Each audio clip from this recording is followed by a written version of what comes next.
previo a las vacaciones. Ese coloquio llevaba el título Orientación Matemática, y la idea y la intención de estos coloquios es precisamente pues, con los compañeros de la carrera de matemáticas y carreras afines, que tengan una idea del panorama de cómo van las matemáticas, porque en muchas ocasiones lo que sucede es que uno va metiendo materias optativas pues, al azar, ¿no? En ocasiones incluso nada más es como porque le quedan en el horario, en ocasiones porque le suena interesante el título, pero a la vez que entran ya resulta que no lo buscaban. Entonces la idea es que pues, puedan tener un panorama más amplio al respecto de cómo van las optativas matemáticas y en general cómo son las ramas de las matemáticas que se estudian, al menos dentro de la facultad y del Instituto de Matemáticas. Posteriormente también vamos a contar con la presencia de algunos compañeros del CIPESTAP, del Politécnico. Entonces, bueno, ya les iremos avisando cómo van los programas del coloquio. Y bueno, esta iniciativa se impulsa a través de algunos compañeros y profesores, algunos compañeros estudiantes y profesores de aquí de la facultad que pues tienen esa preocupación con los estudiantes y que han visto durante el transcurso de su estancia por acá en la facultad, pues que ocurre esto que les comentaba, ¿no? Que muchas veces se inscriben sin tener noción de lo que se está hablando. Entonces, en esta ocasión contaremos con la presencia del doctor Santiago Medrano, a quien agradecemos darnos esta plática, y él nos hablará de la topología diferencial.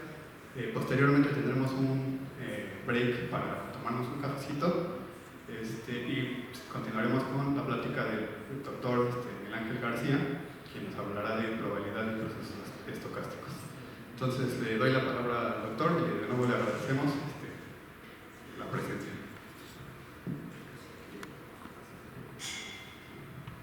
Muy bien, muchas gracias.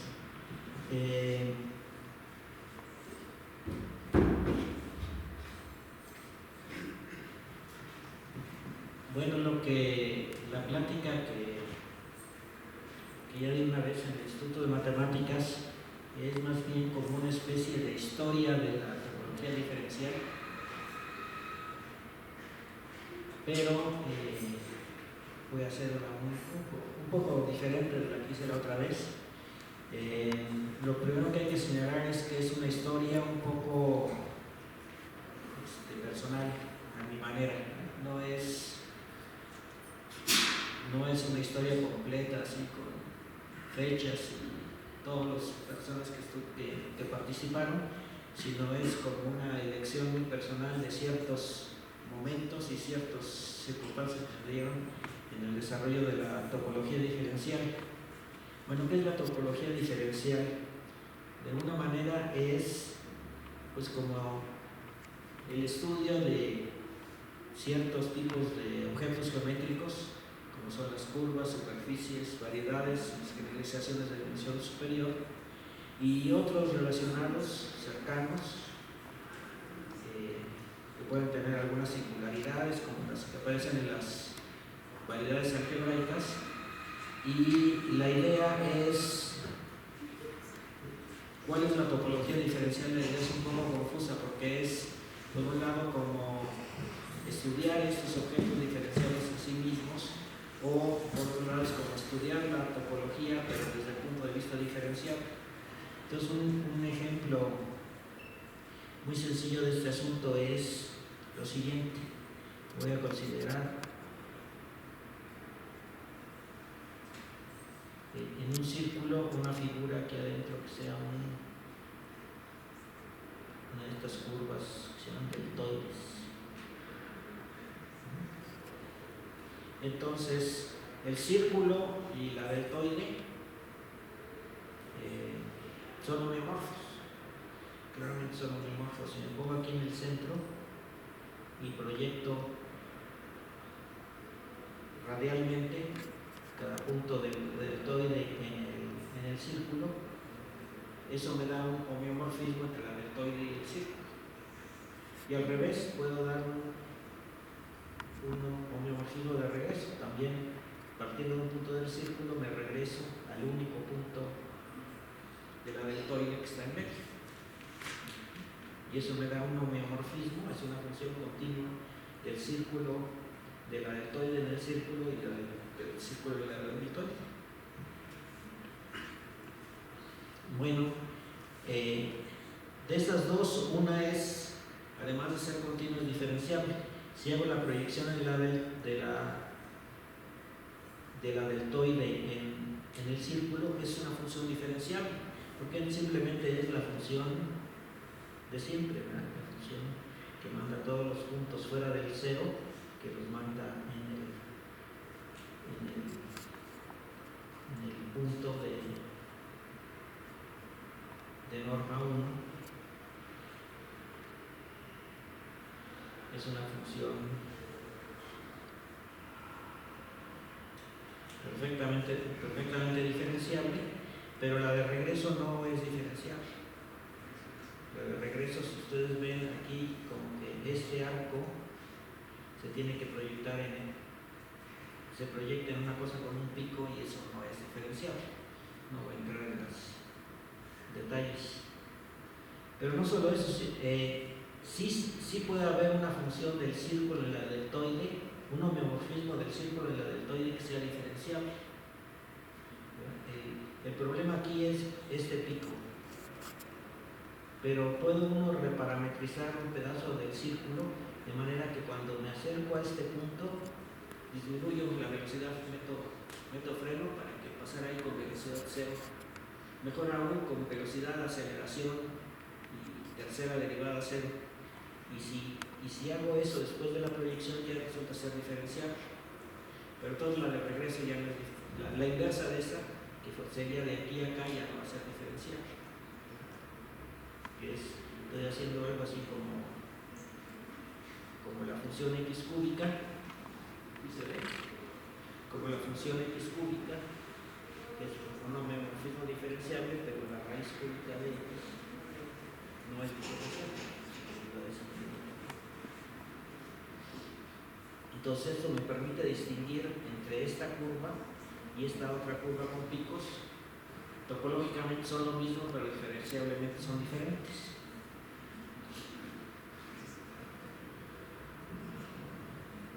Pero entonces también otros objetos que no sean lisos se pueden estudiar desde este punto de vista de la topología diferencial, pero lo más importante en la historia que voy a contar es los objetos lisos. Y todo empieza con Riemann. Riemann estaba interesado todos los matemáticos de aquella época estaban interesados en cierto tipo de integrales.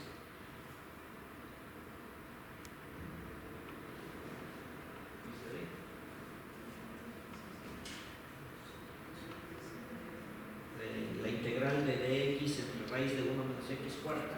Si pongo 1 menos x cuadrado, todos sabemos cuál es, pero con 1 menos x cuarta es una función nueva, diferente, y hay mucho trabajo para entenderla, pero parte de entenderla bien implicó ver las superficies de Riemann correspondientes.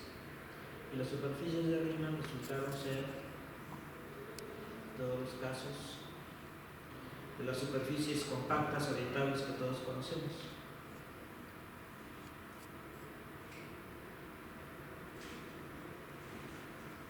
Que son la esfera, el toro, el doble toro, el triple toro, el toro con el toro de orden n, que tengo pegando n toros a lo largo de un pedacito de ese frontera. Entonces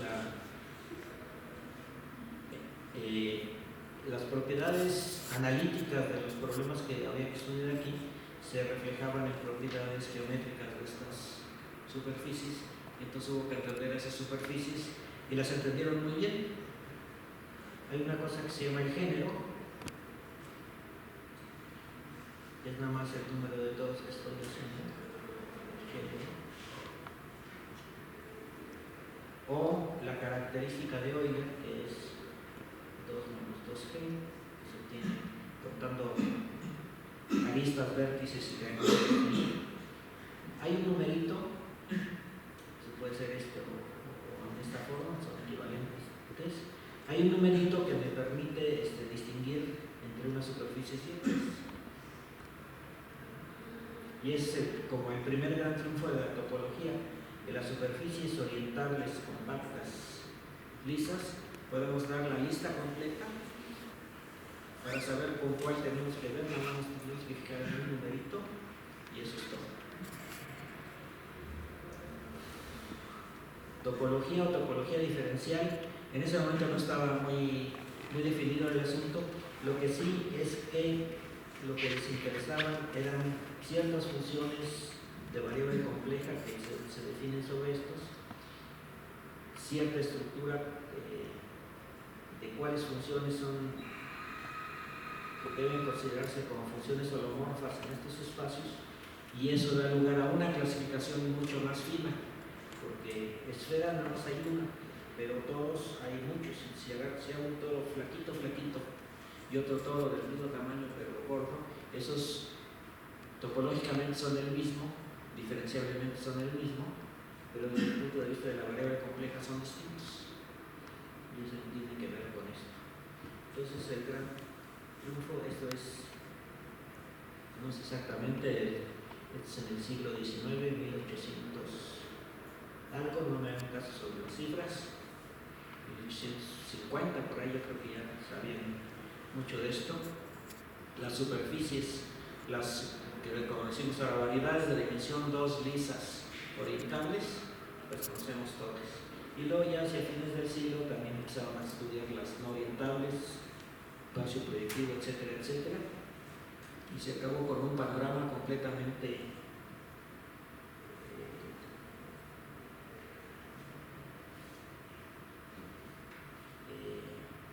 muy preciso de cuáles son todas las posibles superficies desde el punto de vista topológico, que viene siendo lo mismo que el topológico diferencial.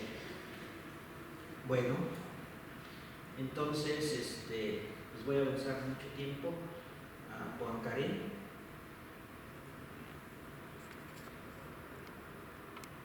Para la época de Poincaré ya las variedades no se limitaban a hacer cosas de dimensión 2, empezaron a ver las de dimensión 3 o de cualquier número de dimensiones. Mucho de eso viene de la mecánica y la mecánica celeste que estudiaba Poincaré.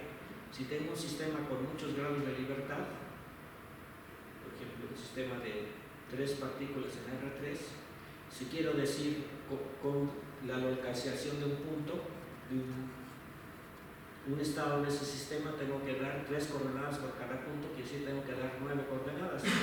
Estoy en R9. Pero si además tengo que decir cómo se están moviendo los puntos, dar sus velocidades, tengo que dar otras 3 coordenadas. Entonces ya estoy en un espacio de dimensión 18, sin ningún problema, que es simplemente el espacio de todos los posibles movimientos infinitesimales de ese sistema de 3 partículas. 3 planetas ya me dan para ver el 18. Ver un R18 sin ningún conflicto existencial. Y después, muchos de esos sistemas son conservativos, quiere decir que hay la energía, y entonces dentro de ese espacio de dimensión 18, todos los que tienen una cierta energía va a ser una cosa de dimensión 17, muy probablemente, o en general puede ser algo que también es liso. Entonces, ya para entonces esos espacios ya no asustaban a nadie. Y Poincaré empezó a estudiarlos por esos motivos, por otros provenientes de cuestiones de variable compleja también, pero ya se empezó a interesar en las variedades de dimensión superior. Entonces, pues si clasificamos las de dimensión 2, pues vámonos ahorita con las de dimensión 3 de una vez. Entonces Poincaré, ahí la esfera de dimensión 3, todo el mundo ha visto la esfera de dimensión 3, esta es la esfera de dimensión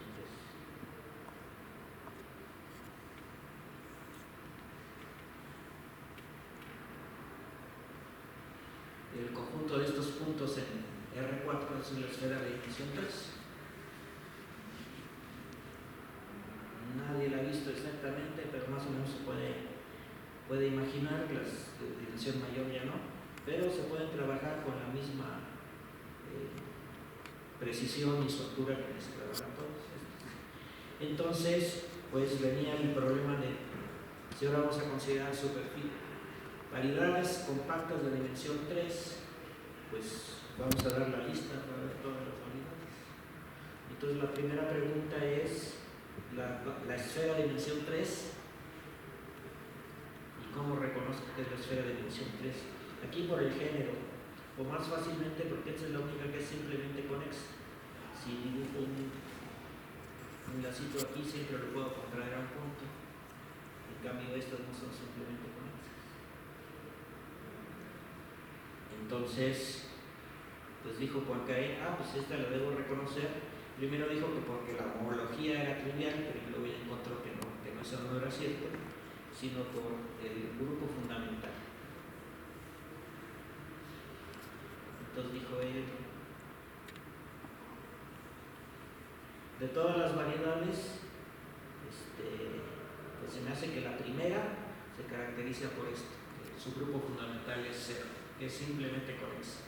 Variedad de dimensión 3, orientable, compacta, simplemente conexa, tiene que ser la esfera. Y eso es lo que se llamó la conjetura de Poincaré. La conjetura de Poincaré resultó ser cierta, pero se tardaron 100 años en demostrar. Desde que Poincaré planteó la conjetura o la pregunta de si es acertables. Lo que había resultado ser muy facilito en dimensión 2, quizá para nosotros ya después de conocer mucho de estas cosas, para la dimensión 3 ni la primera, ni siquiera la primera se podía estar seguro de que ya la teníamos perfectamente localizada en la dimensión 3. Y eso es la introducción del grupo fundamental.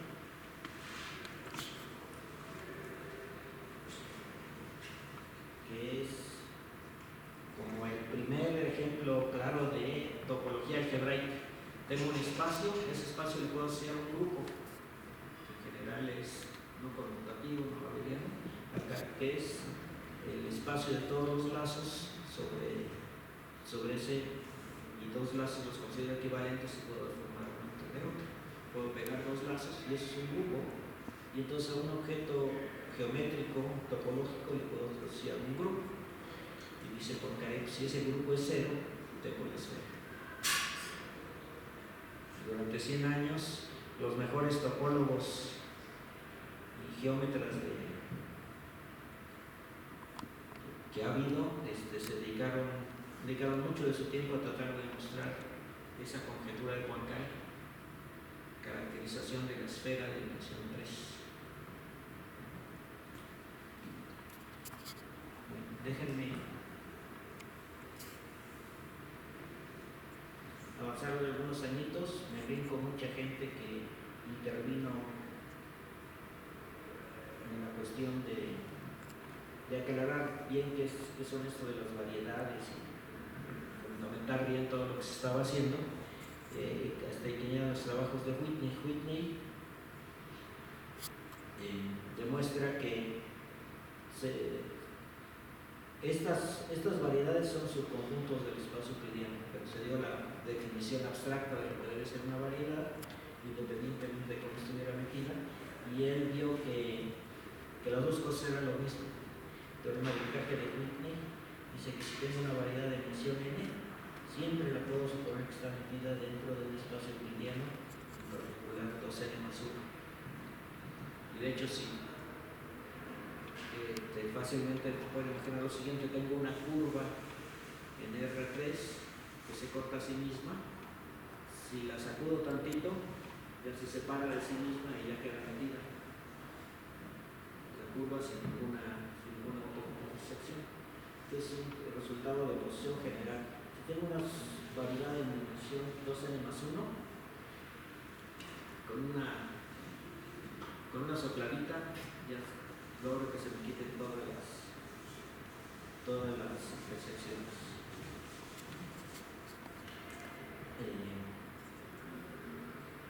Whitney hizo eso y también vio que en muchos casos una variedad se puede meter en R2n. que ahí sí no va a ser nada más un toquecito para que vaya, va a haber que mover mucho la variedad. Por ejemplo, en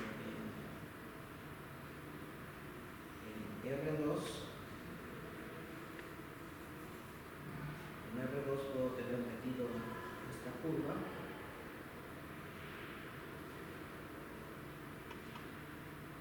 No está encajada, es un círculo, pero tiene puntos de autointersección. Y esto, si le muevo un poquitito, no se va a despegar de sí mismo. Tengo que hacer todo un proceso. ¿Cuál es ese proceso? Ese proceso lo inventó Whitney, que es: tomo dos puntos de intersección, tomo una curva en uno de los lados y tomo otra curva en todos estos lados. Esta es una curva que está dentro de este espacio. No hay problema para ver que la puedo rellenar con un disco. Y entonces lo que tengo que hacer es jalar, por ejemplo, jalar a lo largo de este disco. ¿Y se ve?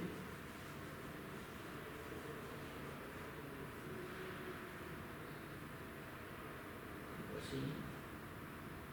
Entonces lo voy jalando, dependiendo de ese disco, hasta que finalmente ya lo separo y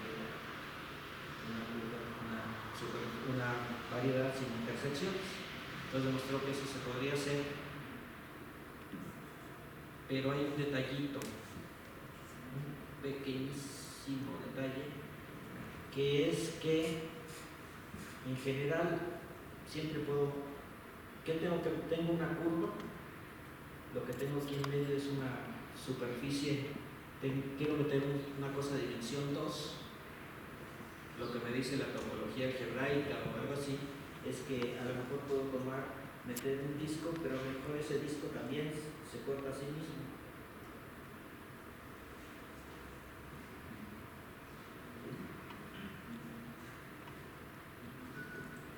Y para hacer este proceso de recorrer la variedad, para sacarla de su autointersección, necesito un disco de veras, un disco bien metidito para a través de ese jalar la variedad. Y entonces, si n es 2, me parece un extraño conflicto, un círculo vicioso. Tengo una variedad de dimensión 2 en R4.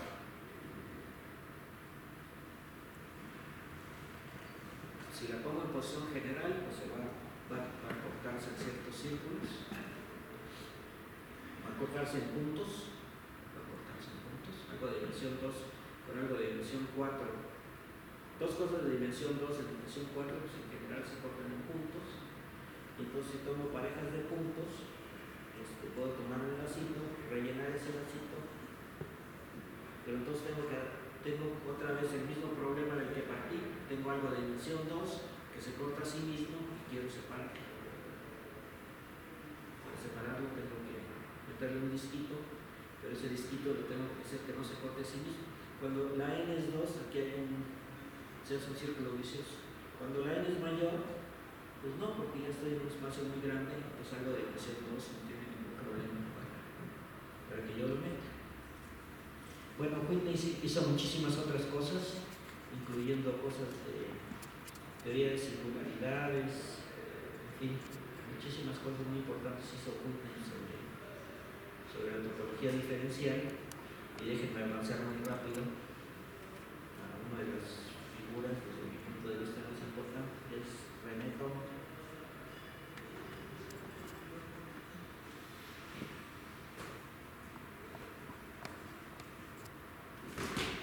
René Thom fue un matemático, topólogo, geómetra que introdujo un montonal de nuevas ideas en la topología diferencial. Muchos, como la idea de transversalidad, por ejemplo. La idea de transversalidad es un concepto que ya se usa en todas las ramas de las matemáticas, yo creo, y todo el mundo lo maneja. Y el lema de transversalidad de Thom es algo que ya seguramente el artículo de Thom es el que más se ha usado, pero ya nadie lo cita porque ya es algo que todo el mundo sabe, que hay el lema de transversalidad de Thom y todas las cosas se pueden hacer transversales.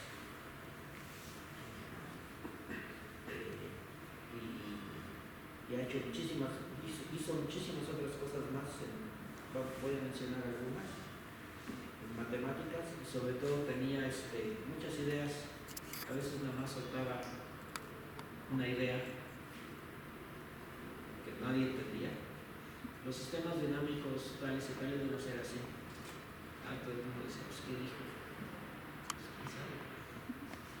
La gente se ponía a estudiar, ya se olvidaban que lo había dicho Tom, trabajaban durante años, un montón de cosas técnicas, resolvían el problema, y si veías la solución del problema, pues es lo que había dicho Tom exactamente, pero requería mucho trabajo para realizarse. Hay algunas frases muy famosas como Raoul Bott, otro gran matemático, antropólogo, dijo una vez, hubo un homenaje a Tom y dijo: quiero darle las gracias a René Tom por haber abierto tantas puertas y sobre todo por haberlas abierto nada más un poquito, para que todos los demás pudiéramos llegar y trabajar y abrir. Otro Pham, un matemático vietnamita dedicado a las singularidades, dijo una vez: esta idea es una idea que me sugirió Tom, pero él la colocó con tanta delicadeza y ternura en mi mente y yo siempre pensé que era ironía. Es el tipo de cosas que decía Tom. Entonces, en sistemas dinámicos, en singularidades, en muchos lados hay estas ideas de Tom que la gente después de mucho tiempo logra demostrar, pero él mismo logró demostrar una cosa muy interesante. Ya dos rusos, Kontriagin y Rögling, habían demostrado algo sobre las variedades de dimensión 3. Habían demostrado que cualquier variedad orientable, no me acuerdo los detalles, cualquier variedad orientable de dimensión 3 es frontera de una variedad de dimensión 4. Por ejemplo, toda variedad de dimensión 1, pues realmente no es un círculo, es frontera de un disco. Toda variedad orientable de dimensión 2, todos los toros que dibujé, son frontera. Este toro es la frontera de un toro sólido, que es otra variedad, pero variedad con frontera. Entonces, pues la lista de todas esas variedades que había clasificado Riemann y sus amigos, todas esas variedades de dimensión 2 son frontera de algo. Y las de dimensión 3, pues estos Rögling y Kontriagin, personajes también muy importantes, no puedo hablar de ellos, esos demostraron que toda variedad de dimensión 3 es frontera de algo. Entonces René Tom pensó en estudiar eso más en general. Si tengo dos variedades de dimensión n, por ejemplo esta y esta, pues voy a llamar que son coordantes si hay una variedad de dimensión 1 mayor cuya frontera consiste en dos pedazos, y tiene una sola variedad. Su frontera consiste en dos variedades, entonces digo que esta variedad y esta otra variedad son coordantes.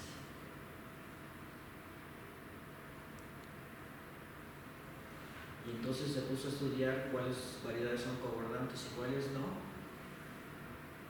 y llegó a una clasificación completa de todas las variedades, no de dimensión 3, ni 4, ni otra, una clasificación de las variedades de todas las dimensiones, salvo la relación de cobordismo.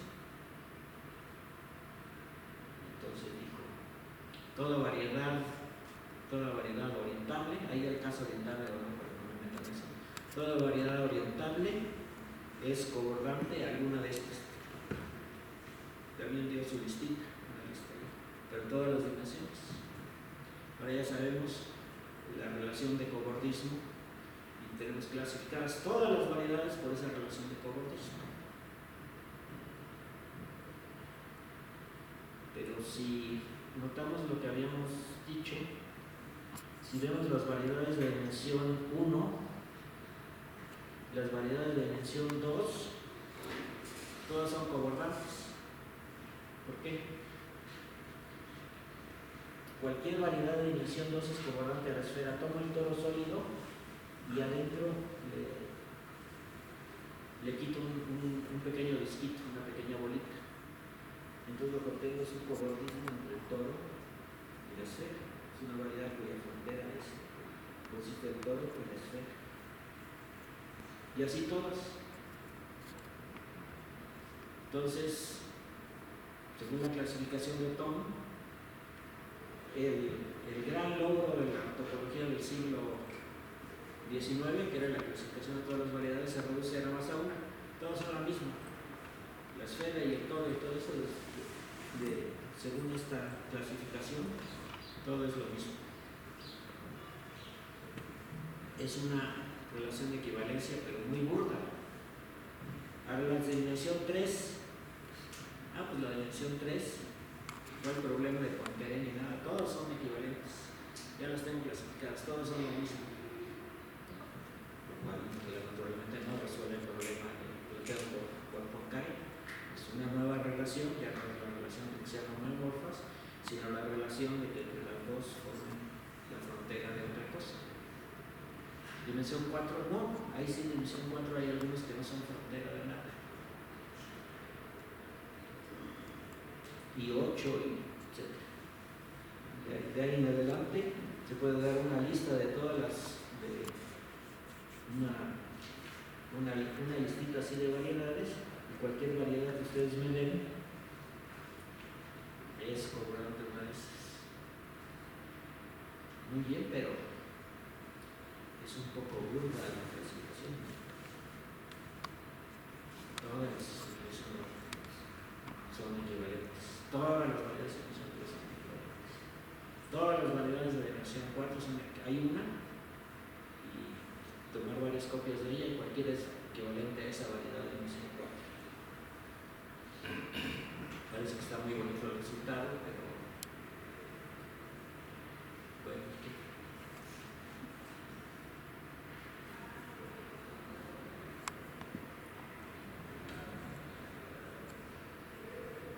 pues resultó que esta cosa tan burda encerraba toda la clave para entender muchísimas cosas muy muy finas de las variedades.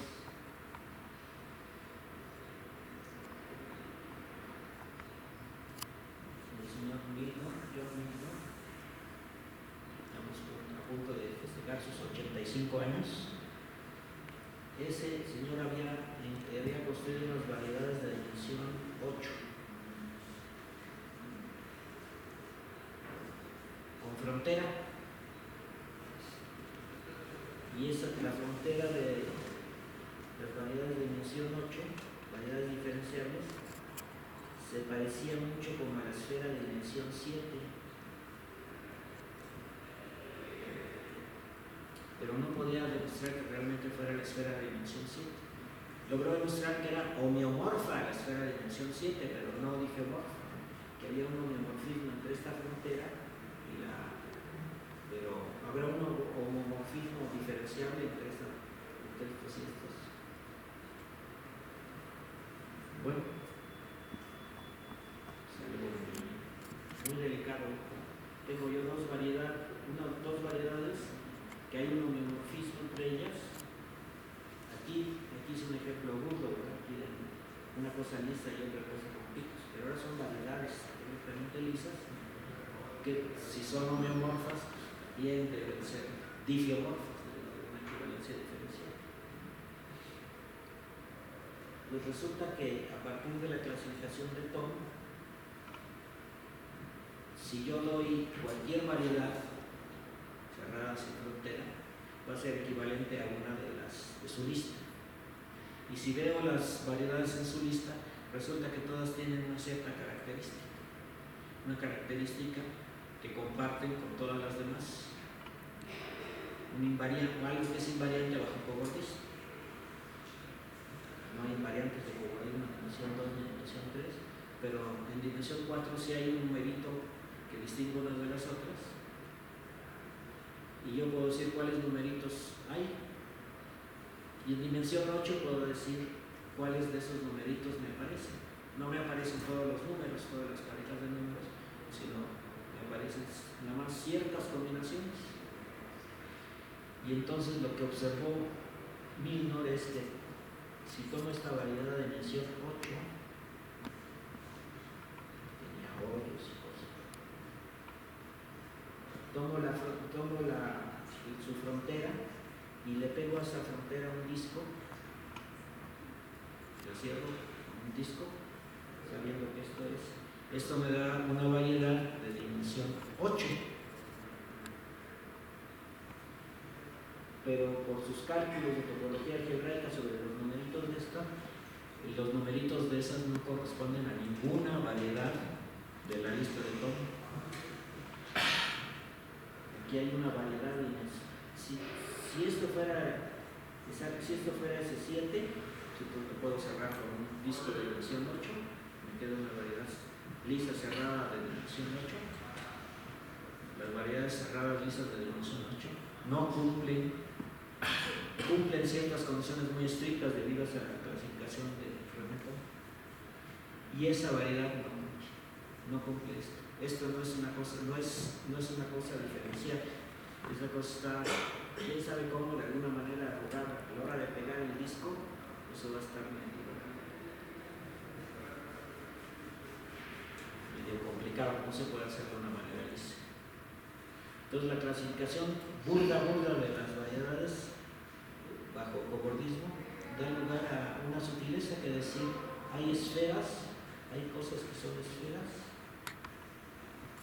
topológicamente son esferas, pero pues no son, diferenciablemente no son como las esferas de dimensión 7, son las llamadas esferas exóticas.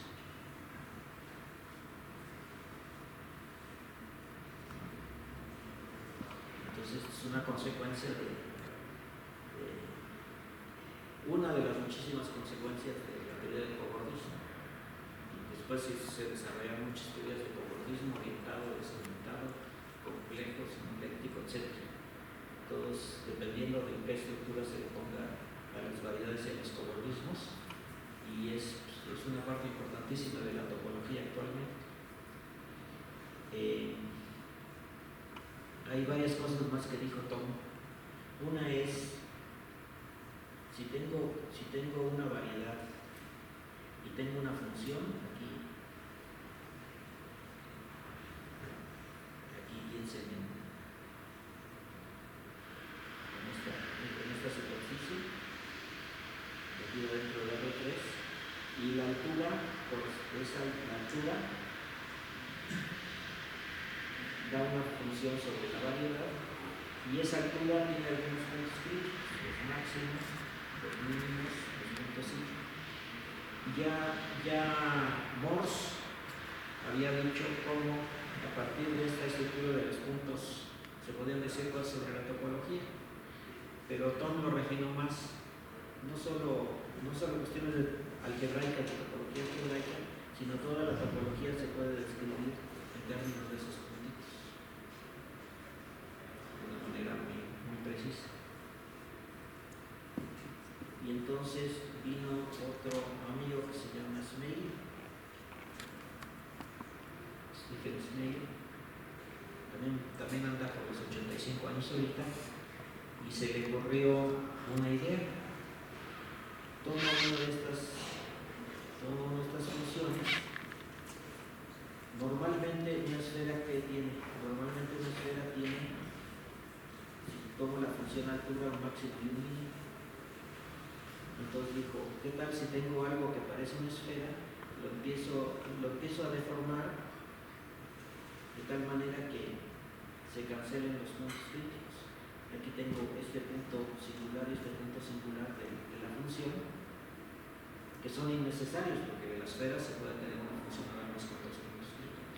¿Qué tal si empiezo a como empujarle por aquí, hasta llegar llegar a una cosa que no tenga dos puntos críticos. Y era un teorema de un francés Red que si tengo una variedad de una función solo con dos puntos críticos, eso es una esfera, o memorfa la esfera. Dijo, entonces lo que hay que hacer es quitar los puntos críticos.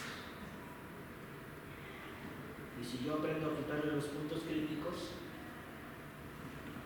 habré demostrado, entre otras cosas, la conjetura de Poincaré, pero para todas las dimensiones, no para 3, que era la pregunta original, no para 4, que yo creo que nadie se lo preguntaba, porque no había resuelto la dimensión 3. Pues si hago eso, voy a resolver la conjetura de Poincaré en todas las dimensiones. Y se puso a trabajar durísimo, y sí lo logró, o casi lo logró. El problema aquí es que hay que ver los puntos que vienen de arriba y los puntos que vienen de abajo. No lo puedo escribir, pero la idea de Snail es en un nivel intermedio va a haber los puntos que vienen de aquí y los puntos que vienen de la otra. Y él dijo, si los puedo separar, si estos los puedo separar, pues eso va a ser equivalente a deshacerme de esos dos puntos críticos. Y entonces está el método de Whitney. El método de Whitney le damos una manera para... Aquí son autointersecciones, pero también si tengo dos variedades de la misma dimensión, puedo separar una de la otra por este procedimiento. Entonces, utilizando ese procedimiento y mucho trabajo relativo a sistemas dinámicos, aquí lo que importa es el campo gradiente de la función, que es el que permite hacer todos los movimientos, y haciendo esos movimientos puede separar lo que el conjunto de trayectorias que vienen del punto de arriba y del punto de abajo, los puede separar, los eliminar puntos críticos. Entonces, si me dan algo que parece como una esfera, yo me pongo a eliminar puntos críticos hasta que ya nada más me quedan dos, y si son dos es una esfera, o memorfa. Sí, pero eso se topa con un problema. Si mi variedad es de dimensión 5, si tengo una variedad de dimensión 5, entonces tengo que ver qué pasa cuando corto con un nivel de la función, eso me da una variedad de dimensión 4. Y en esa variedad de dimensión 4 tengo yo dos cosas. Bueno, si tengo una dimensión 1 y una dimensión 3, es fácil, es claro. Pero si tengo dos de dimensión 2 que se cortan, pues caigo en el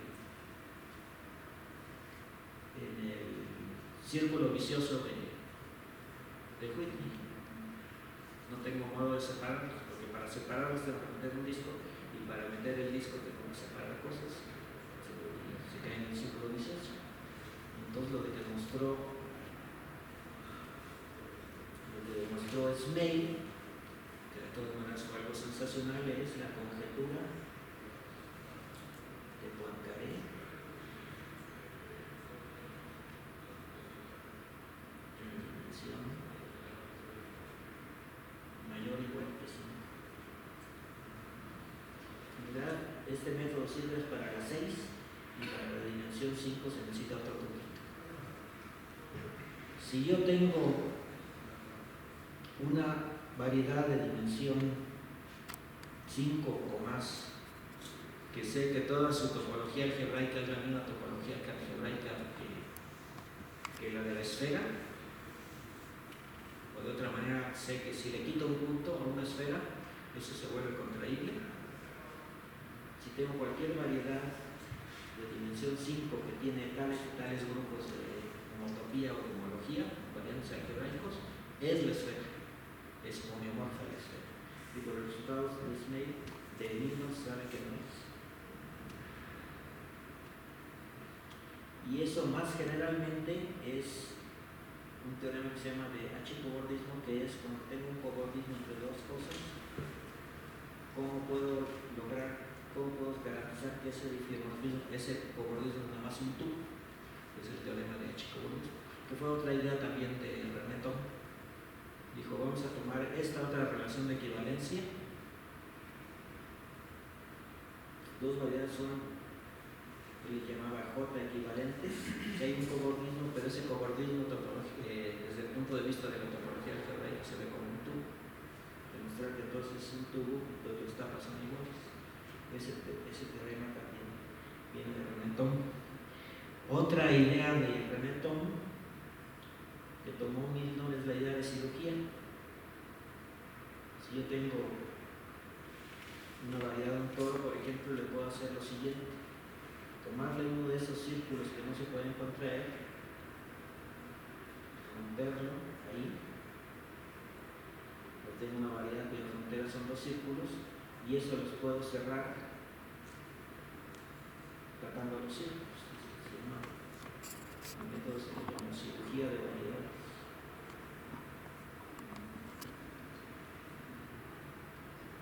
Eso lo sugirió Thom, lo tomó Milnor, y mediante eso pudo resolver todo el problema de las variedades que son como la esfera. Resolverlo en términos de topología algebraica, homotopía. Y luego pues eso se desarrolló muchísimo, siempre para variedades de dimensión 5 o mayor. Muchos problemas de clasificación, de propiedades de las variedades se pueden reducir a problemas de homotopía, problemas de topología algebraica. Todo gracias al método de la cirugía se resolvieron muchas cosas. Bueno, nada más en un minuto trataré de decir qué vino después. Después lo que vino fue estudiar las variedades. ¿Qué pasa en dimensión 4? ¿Qué pasa en dimensión 3? Bueno, en dimensión 3 se estudiaron muchísimo las variedades de dimensión 3, se sabía muchísimo, y solo en este siglo, 100 años después de Poincaré, se demostró la conjetura de Poincaré, que incluso solo hay una variedad simplemente conexa de dimensión 3. Después vino un señor Casson y dijo, ¿qué pasa si agarramos el toro por los cuernos? ¿Qué pasa si hacemos el procedimiento de quiero separar dos variedades, meto un disco, luego quiero separar ese disco de sí mismo, meto otro disco, meto otro. ¿Qué pasa si llevo eso hasta el infinito? Y se dio cuenta que se podía meter un disco, pero un disco de esos como fractales, horribles, espantosos, nada liso, sino de un tipo muy diferente. Y otro matemático, Michael Friedman, usó eso para mostrar la conjetura de Poincaré en dimensión 4. Si me dan una variedad de una esfera exótica de dimensión 4, pues puedo hacer ese procedimiento de tratar de separar las cosas y lo llevo hasta el infinito. Y luego me fijo en la esfera de dimensión 4, la de veras, lo que está aquí. Ese bicho fractal, de esos, cantoriano o patológico, este también existe en la esfera usual. Si las empalmo, tengo un homeomorfismo entre esa esfera. Lo que todavía no se sabe es si hay un dimorfismo. O sea, se puede haber esferas de dimensión 4 que sean homeomorfas, pero no diferenciablemente homeomorfas, no difeomorfas. Y entonces ahí empezó todo el estudio de las variedades de dimensión 4. Se encontró que las cosas son completamente diferentes en dimensión 4 que en todas las demás dimensiones. Hay trabajos de Donaldson, que son cosas de física, que encontraron. Por el trabajo de Friedman también se pueden clasificar las variedades simplemente conexas bajo homeomorfismo, pero cuáles son diferenciables y cuáles no, cuáles son diferenciablemente equivalentes, eso se vuelve una cosa muy complicada.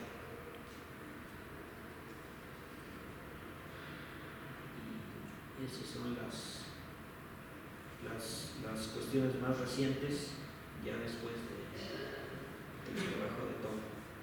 Y bueno, sigue habiendo muchas preguntas. Una de ellas es esta, conjetura de Poincaré diferencial en la dimensión 4. Eso todavía no se sabe si hay esferas exóticas de dimensión 4 o amorfas, pero no diferenciablemente equivalentes a la esfera de dimensión 4.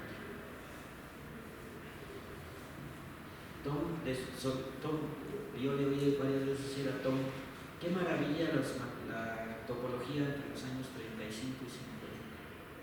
Todas las cosas que se inventaron, los espacios fibrados, la cohomología, las clases características, las operaciones cohomológicas, fue algo sensacional. Y siempre me preguntaba por qué se paró ahí. Se pararon. Si después del 50 hubo también cosas sensacionales, el cobordismo, el anchocobordismo, la cirugía, la teoría de singularidades que también desarrolló muchísimo Tom, los espacios simplificados. Bueno, eso no las veía Tom porque estaban dentro de él. Todas esas cosas donde él había metido su cuchillo. Por eso se pararon en 1950. No estaban frente a él. Eran cosas que él había hecho. Bueno, topología de dimensión 3 y 4 todavía queda mucho por hacer. Teoría de nudos se ha avanzado muchísimo, muy conectado con la física y otros temas, pero bueno, hasta ahí es donde podría platicarles hoy sobre la topología diferencial. Muchas gracias.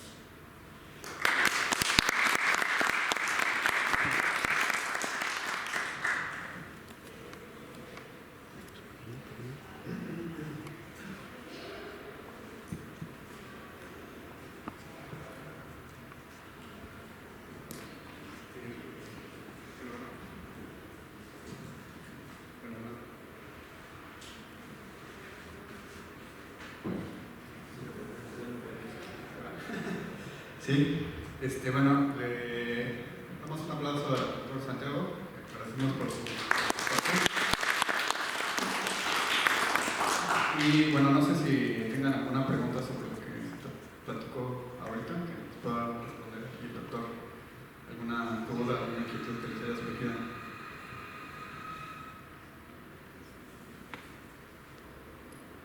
¿No? ¿Nada? Ni a dudas llegan. ¿Seguros? Aquí pueden expresar todo lo que... Fue algo muy rápido.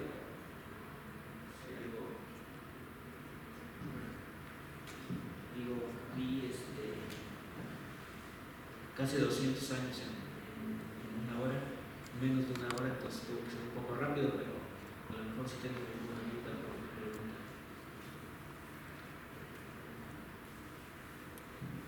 pregunta. Oye, ahí de lo último, de lo de la prueba de la conjetura, que si nos podrías platicar así algo, si se puede, o sea, al final como que resuelven el problema topológico que mencionaste al principio usando como puros métodos que fueron de geometría, y la pregunta es así como si crees tú que hubiera después alguna prueba que no dependiera tanto de la geometría, o no hay manera de separarla. ¿La dimensión 3? Ajá. Si se me hubiera ocurrido alguna, no te la digo. No, pues la dimensión 3 es no hay una prueba topológica, todas las pruebas usan geometría riemanniana. Digo, hay una sola prueba y usa geometría riemanniana, pero del principio hasta el fin. Cuestiones de curvaturas, de transformaciones. Es geometría diferencial, no es topología diferencial. Algunos no les gustarán porque dicen, no, pues es un teorema de topología diferencial, hay que demostrarlo con topología diferencial. Pues sí, habría que hacerlo, pero no, hasta ahora no hay sabe. Y durante 100 años hubo pruebas topológicas. Todas las encontraron que tenían una falla. Y esta última, pues parece que sí tiene una falla. Ha sido archirrevisada y puntualizada con muchos topólogos y geómetras. Parece que está bien. Ahí es De alguna manera también es una idea de René Thom. Si yo doy una variedad, la esfera, pues hay muchas esferas, elipsoides, todas las pelotas estas que he dibujado aquí. Hay muchas esferas, distintas formas, todas tienen geometrías diferentes, pero hay una esfera que es la redondita. Es una pregunta de René Thom es, me dan una variedad, la que sea, siempre hay una forma de dar, siempre tiene una métrica, una manera de medir longitudes de ritmos. Entonces dice Thom, cada variedad debe tener una métrica favorita, alguna que sea la mejor métrica, la que mejor le va a esa variedad de todas las posibles métricas. Y un poco la demostración es de la conjetura de Poincaré es eso, parto de cualquier métrica y veo a ver cómo la voy mejorando,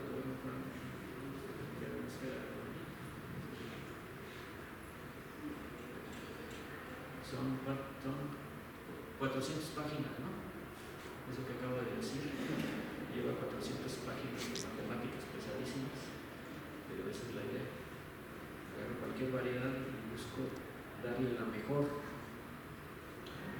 geometría, la mejor métrica.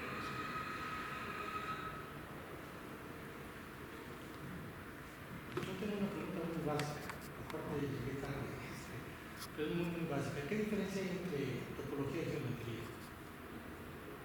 Bueno, la topología en general es, como dijo, puedo pensar en un toro muy delgadito y otro del mismo radio pero más grueso. Entonces esos dos topológicamente son lo mismo. Si me olvido de conservar distancias, puedo contraer uno para que me dé el otro. Geometría se refiere realmente a metría, cuando estoy midiendo algo, distancias, ángulos, áreas, etc. Entonces geometría es el estudio de los objetos geométricos, topológicos, pero desde el punto de vista de las medidas, de las mediciones que se hacen sobre ellos. Un elipsoide y una esfera topológicamente son lo mismo. La métrica de la esfera completamente redondita, no tiene que ver con la esfera.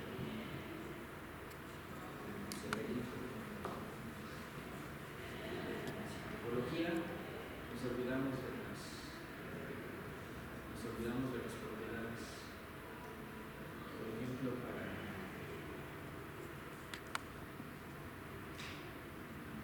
se puede considerar una curva muy bonita en el espacio, que tenga propiedades muy bonitas sobre alturas, funciones, etc. Por ejemplo, la intersección de dos elipsoides es una curva que está dibujada entre los dos, tiene curvatura y torsión, eso es una cosa muy buena. Pero a los ojos de un topólogo yo lo único que veo es una curva cerrada, no veo nada más, todas las otras maravillas de la torsión y de cómo se puede la curva. Y otra pregunta, cuando alguien habla, por ejemplo, a veces se abusa del lenguaje. Entonces, cuando alguien habla de topología de redes, ¿está hablando correctamente o no? No, sí, bueno, las gráficas, yo puedo tener una gráfica, puntos unidos por una. Me puedo interesar en la topología de esa gráfica, no solo en la combinatoria. O sea, si tengo una gráfica que son todos 10 puntos en el círculo, esa es la topología, la gráfica es un círculo. Al igual que si nada más son 4 puntos en el círculo, o 4 aristas, sigue siendo el círculo. Entonces sí interesa estudiar la topología de las redes. Tiene que ver con qué tantos, la gráfica, qué tantos hoyos tiene. otros ciclos se pueden hacer dentro de esa. Sí, hay topología de redes. Hay topología de datos. Tienen muchos datos, de muchas variables, una gran información. Se encuentran unas maneras de control de ese conjunto de datos, unas topologías que dicen cosas acerca de esos datos.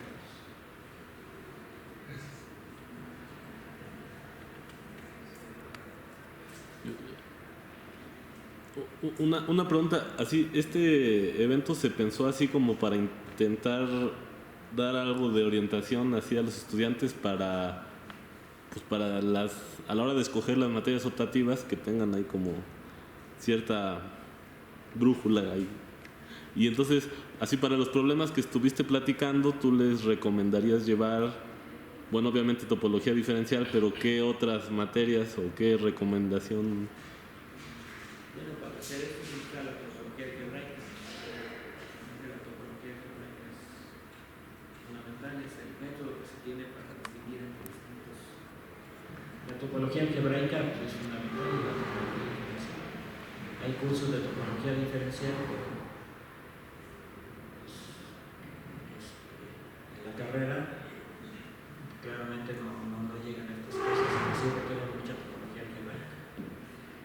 Pero pues todo lo que es entender los variedades, los espacios tangentes. En algunos casos se hace una teoría de cobordismo. Con Kriagin, antes de todo, tuvo otra teoría de cobordismo, que es mucho más complicada de dar una solución completa, pero son cosas que se pueden ver a nivel bastante elemental. Cómo reducir un problema topológico a un problema topología algebraica. Creo que hay el libro de Milton,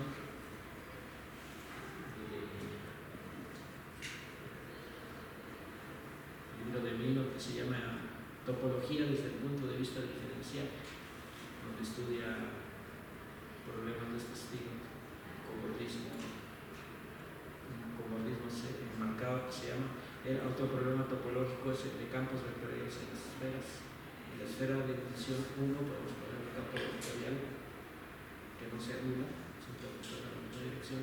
En la esfera de dimensión 2, siempre cualquier campo vectorial tangente tiene que tener un punto donde sea remalino, donde el campo es cero. Todas esas cosas se pueden ver desde un punto de vista elemental. Vieron este librito de Milton y hay otro que se llama Topología diferencial de Guillemin y Pollack, que creo que está traducido. En esos se avanza mucho en entender de qué se trata la topología diferencial, pero claro, sin llegar a estas cuestiones. Digamos, todo lo que se puede hacer antes de meter la topología algebraica empezar.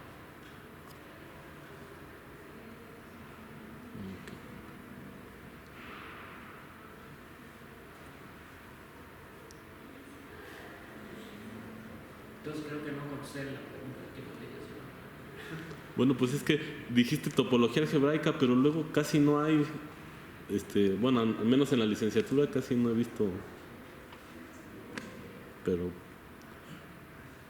¿O sí han visto topología algebraica? Se abordan topología 2, pero en clase no. O sea, pero como materia no, ¿ah? Bueno, no sé, ¿quién más?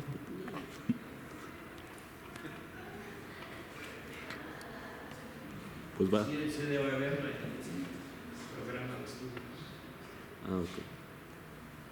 O sea, hay la posibilidad de que se imparta. Supongo que hay algunas materias, no sé, la próxima topología 4. Ah, ya. Sí, es lo que dice él que... Los seminarios de topología, no sé. Ok. Sí, ok.